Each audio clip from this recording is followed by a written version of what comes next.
So then, this interview is for Colombia, and it was something that really caught my attention was the fact that you actually directed one of Shakira's videos. So what was that like? I mean, directing that video? It was a lot of work, that video. I mean, it's all effects. We had a very short amount of time to do it. It's very complex stuff, and it was a lot of work. Yeah. Okay, when you tell a story, either this or Constantine or whatever, all of your stories turn to the human aspect of the story, and it really allows people, as you said before, to relate, whether it's in New York City or whatever.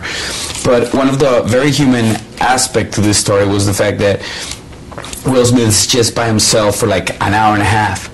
I mean, how hard was it to get him to it is a brilliant performance, it's brilliant directing, but how do you get him to I mean, just interact with nobody different than a dog? I mean, it comes down to the way the script is designed, honestly, and it was what we spent a lot of time on, which is, the thing that we really, really worked on is how do you grab people and pull people in, because it's a character piece, it's not a plot piece at all.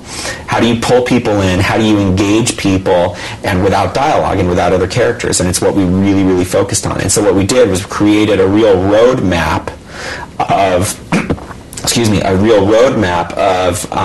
emotion that we want you to go through. So if we're selling isolation, and then that leads into family, and so if you're selling in scenes with he and his dog, that this is his new family and what he's doing, and so somehow you feel these changes in values through the movie that keep sort of drawing and pulling you in, and then every once in a while we give you something that has just like the slightest hint of plot that sort of keeps you motoring along and wanting to see what comes up next and what's going to happen next. And it was, really carefully crafted through that whole section. You guys spent like 2.5 years on the script itself. I mean, you just worked for a long time, just working on the script. What was it like to allow the actor as well as the screenwriter to interact with you in the project? I mean, not just doing it.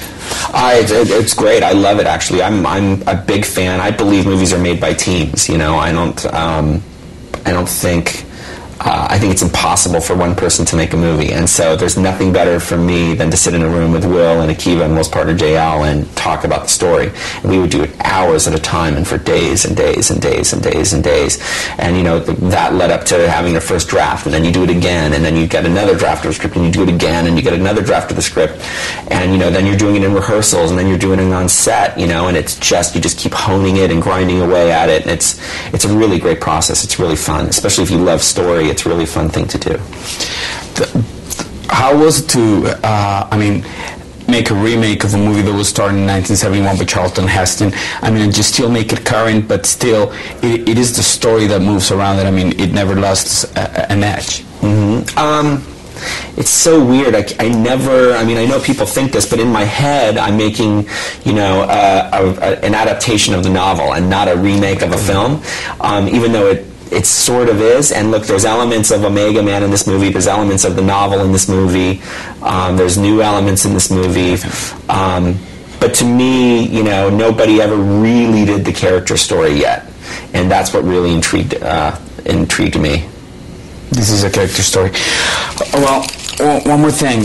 I mean, you cannot fake New York City. What was it like to film in a deserted city? I mean, it was a lot of fun. It was really hard, but a lot of fun. To go out in the streets, and again, the city of New York was very, very helpful with this, but we went out in the streets. We shot almost, 95% of our exterior location work is real, and we went out there and we emptied it out, got rid of all the people, got rid of all the cars, brought in grass and all those kinds of things, and did very little painting out and laying back in digitally, but it was all real, and it was a choice we made because we thought it would make the film look and feel more real.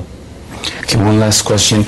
It was really important the way that a lot of elements just sort of played in. So, for instance, authenticity brought by Alicia, but also the kid. He never speaks, yet he does a wonderful job. I mean, how do all of these elements play along the character story? Well, it's just trying to figure out what feels real in this world with what people have gone through and the things that they've witnessed and what happens to people psychologically. And some people create regimented routines, and other people may hold on to faith and God to get them through things, and other people may shut down. Everybody would have these different sort of reactions, and there are different ways of surviving that kind of trauma. Well, thank you, Mr. Lawrence. Thank you very much. Thank you.